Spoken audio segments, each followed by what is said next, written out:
انسانی تمدن کا اہم ترین اور بنیادی ترین مسئلہ کیا ہے؟ تمدن کا ایک ہے انسانی زندگی کا مسئلہ۔ انسانی زندگی کا سب سے پہلا مسئلہ وہی ہے کہ جو حیوانی زندگی کا بھی ہے، اپنی مادی ضروریات، پیٹ کھانے کو مانگتا ہے، سب سے پہلے یہی ہے، اس میں کوئی شک نہیں۔ لیکن اس کے بعد جب دو انسان ملتے ہیں اور اس سے تمدن شروع ہوتا ہے، اس کا سب سے بڑا مسئلہ ہے انسان کی شہوت۔ اللہ نے دو جنسیں بنا دی ہیں، مرد ہیں، عورت ہیں، اور ان دونوں کے درمیان تعلق سے نسل آگے چلتی ہے۔ اب اس معاملے کو کیسے ہارنس کیا جائے، کیسے منظم کیا جائے، یہ جذبہ بہت پوٹنٹ ہے۔ جو فرائڈ نے کہا ہے، بس وہ یوں سمجھیے کہ ذرا زیادہ مرچ مسالہ لگا دیا، ورنہ اس میں کوئی شک نہیں کہ یہ بہت ہی پوٹنٹ جذبہ ہے انسان کا۔ انسٹنکٹ جو ہے، سیکس کا انسٹنکٹ، وہ بہت مضبوط ہے، بہت قوی ہے۔ لیکن جو شے جتنی قوی ہو اتنا ہی اسے پھر، جو گھوڑا جتنا منہ زور ہو اتنا ہی اس کو لگام دینا جو ہے وہ آسان نہیں ہوتا، اس کے لیے پھر مشقت کرنی پڑتی ہے۔ تو اب اگر تو اس سیکس کو اوپن کر دیا جاتا، کھلا سیکس، فری سیکس، آج کل یہ لفظ استعمال ہوتا ہے، فری سیکس، کیوس ہوتا، تمدن میں فساد ہو جاتا۔ اس کے لیے شادی کا معاملہ کہ ایک عورت کا ایک مرد کے ساتھ رشتہ رہے، سب کو معلوم ہو کہ یہ اس کی بیوی ہے، یہ اس کا شوہر ہے، تاکہ اس طریقے سے نسب کا معاملہ بھی چلے اور ایک خاندانی ادارہ وجود میں آئے۔ ورنہ تو خاندانی ادارہ بس کیسے وجود میں آئے گا؟ فری سیکس میں تو خاندانی ادارہ وجود میں آ ہی نہیں سکتا۔ تو شادی کا، نکاح کا یہ رشتہ جو ہے، یہ اللہ تعالیٰ نے اختیار کیا اور یہ انسانوں کو سکھایا۔ اور آج کی دنیا میں تو جو یہ مرد و عورت کی مساوات کا سلسلہ ہے، یہ شیطان کا سب سے بڑا فلسفہ اور معاشرے میں فساد اور گندگی پیدا کرنے کا اس کا سب سے بڑا ہتھیار ہے۔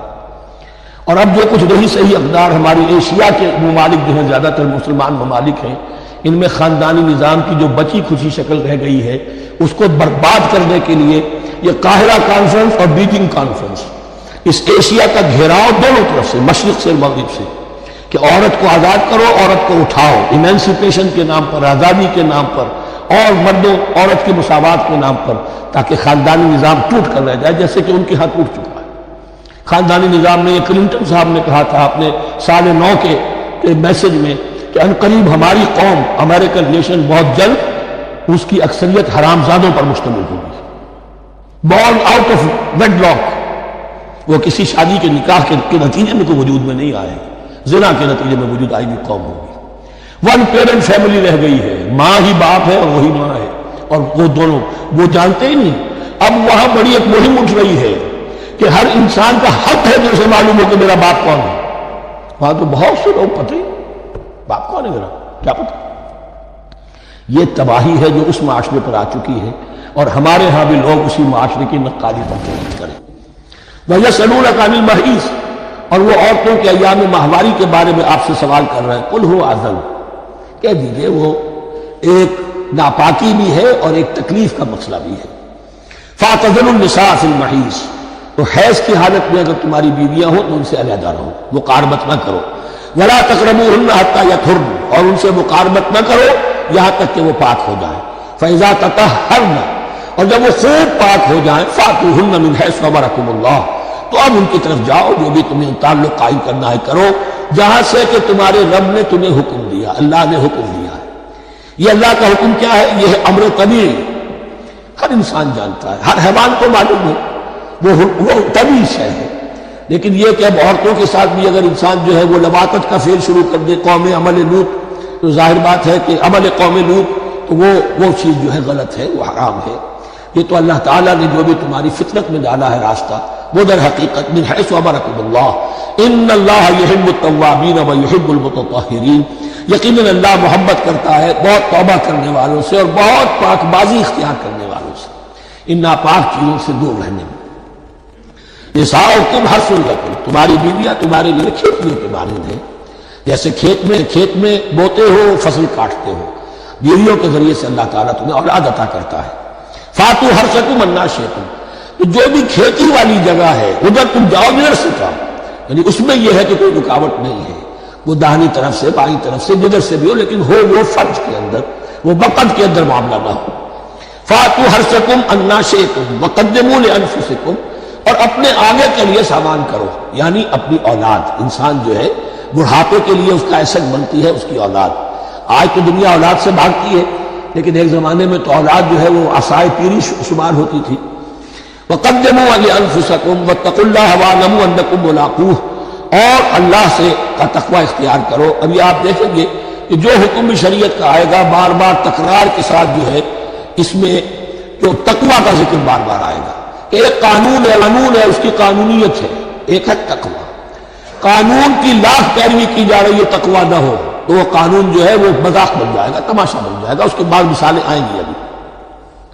وَاتَّقُوا اللَّهَ وَاعْلَمُوا أَنَّكُم مُّلَاقُوهُ، اور اللہ کا تقوی اختیار کرو اور جان لو تمہیں اس سے مل کر رہنا ہے، حاضر ہونا ہے اس کے جناب میں۔ وَبَشِّرِ الْمُؤْمِنِينَ، اور اے نبی اہل ایمان کو بشر۔ وہ تقریب حضور سے صحابہ سے ثابت ہے، ضرور کرو ضرور کرو ضرور کرو، عضوا علیہا بالنواجذ، اپنے دانتوں سے پکڑ لو اس کو۔ اور جو تقریب ثابت نہیں حضور سے اور صحابہ سے، یقیناً یہ کہیں باہر سے آئی ہے۔ یا تو ہمارا خاندانی پس منظر جو ہے، اکثر تو ہندوؤں سے مسلمان ہوئے، وہ سادات ہوں، صدیقی ہوں، فاروقی ہوں، عثمانی ہوں، وہی ہیں جو باہر سے آئے تھے۔ باقی تو اکثریت یہیں سے، وہ اپنا ہندوانہ پس منظر لے کر آئے۔ تو جس کا ثبوت صحابہ کے دور میں نہیں، وہ یقیناً باہر سے آئی ہوئی چیز ہے۔ اس میں پھر سادگی نہیں، اس میں کمی نہیں، جڑ سے کاٹو۔ اس بنیاد پر ہم نے 5 فیصلے کیے، ذرا سن لیجئے آپ بھی، اگر آپ کوئی سوشل ورک کرنا چاہیں اس کو عام کریں۔ نمبر 1، نکاح مسجد میں۔ حدیث موجود ہے، ترمذی شریف کی روایت، اعلنوا ھذا النکاح واجعلوہ فی المساجد، نکاح کا اعلان عام کیا کرو، مسجدوں میں منعقد کیا کرو۔ میں حیران ہوتا ہوں کیوں نہیں علماء کرام نے اس کی طرف توجہ دلائی۔ حدیث ہے، ہاں میں مانتا ہوں ان کا کہنا یہ ہے کہ یہ یہاں جو امر ہے کہ مسجد میں منعقد کرو، یہ امر وجوب کے لیے نہیں ہے، استحباب کے لیے، مستحب ہے یہ کہ مسجد میں۔ تو بھائی مستحب کیوں چھوڑ رہے ہو؟ وہ اس لیے چھوڑنا پڑتا ہے، مولوی بیچارے کی حیثیت ہے ہی نہیں معاشرے میں کہ وہ کہے جناب یہاں آئیے میرے پاس، میں نہیں آؤں گا آپ کے گھر نکاح پڑھانے کے لیے۔ وہ اپنا رجسٹر بغل میں دبائے بیٹھا سوکھتا رہتا ہے۔ وہ تو آنی تھی بارات عصر کے وقت، مغرب بھی جا رہی ہے، آئی نہیں، وہ بیٹھا نہیں۔ پہلے 20-30 روپے ملتے تھے، اب 200 300 400 ملتے ہیں، اور کیا ہے۔ میں نے انہیں یاد دلایا، دیکھو شرم کرو، عیسائیوں نے آج تک اپنے چرچ کی اور اپنے پادری کی عزت یہ رکھی ہے کہ شہزادے اور شہزادی کی شادی ہوگی وہ بھی پادری چرچ میں آئے۔ شہزادے کی شادی ہو رہی ہے تو جو ان کی پارلیمنٹ کے ساتھ ہے چرچ، وہاں شادی ہوگی۔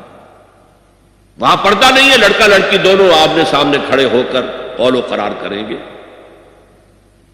ہمارے ہاں پردہ ہے، تو اس لیے لڑکی کے گھر بھی جائیں گے تو لڑکی تو محفل میں نہیں آئے گی، لڑکی کا ایک وکیل ہوگا، وہ وکیل اجازت لے کر آئے گا، 2 اس کے گواہ ہوں گے، اس کے سامنے اجازت لی گئی، پھر وہ نکاح خواہ کو اجازت دیں گے، وہ نکاح پڑھا دیں گے۔ پہلی بات یہ ہو گئی کہ نکاح مسجد۔ نمبر 2، نکاح کے موقع پر کوئی دعوت طعام نہیں، کوئی ثابت نہیں۔ دعوت طعام صرف ایک ہے، وہ ولیمہ ہے، اور اس قدر معقول بات ہے، سب باپ اپنے سینوں پر ہاتھ رکھ کر سوچیں اور میری بات سنیں، کیا بیٹی کو گھر سے رخصت کرنے کا وقت جو ہے وہ خوشی کا وقت ہوتا ہے؟ جب بیٹی گھر سے جا رہی ہو، کوئی جانور بھی آپ قربانی کے لیے کوئی مینڈھا کو بکرا لے آئیں 8-10 دن پہلے اور بچے مانوس ہو جائیں تو وہ جب آپ ذبح کرتے تو پچھاڑے کھاتے ہیں کہ نہیں بچے؟ اور یہ لخت جگر ہے، نور چشم ہے، 18 20 22 برس گھر میں رہی ہے، وہ جا رہی ہے، خوشی نہیں ہے وہاں، صرف یہ ہوتا ہے اے سائی آف ریلیف کہ ایک ذمہ داری کا بوجھ تھا، اللہ نے آج پورا کرا دیا، اتروا دیا بوجھ۔ پھر بھی اندیشہ ہوتا ہے، پتہ نہیں مزاج ملے نہ ملے، نئے ماحول میں جا رہی ہے، وہاں جا کر ایڈجسٹ ہو یا نہ ہو، اندیشے پھر بھی ہوتے ہیں۔ تو ان سے مرغ پلاؤ کھانا اور متنجن کھانا کوئی معقول بات نہیں۔ معقول بات کیا ہے؟ لڑکا، اس کا گھر آباد ہوا، وہ ولیمہ کرے۔ اس پر باقاعدہ احادیث اولبو ولو بشاۃ، ولیمہ ضرور کرو چاہے ایک ہی بکری ہو تمہارے پاس، ذبح کرو، کاٹو، کھلاؤ گوشت اپنے دوستوں کو، احباب کو۔ یہاں تک کہا کہ بیسط طعام الولیمہ، برا کھانا ہے ولیمے کا کہ اس میں غریبوں کو نہیں بلایا جاتا۔ ظاہر بات ہے مسلی کھلانے کے لیے تو ولیمہ نہیں ہوتا، اپنے احباب کو، دوستوں کو بلایا جاتا ہے۔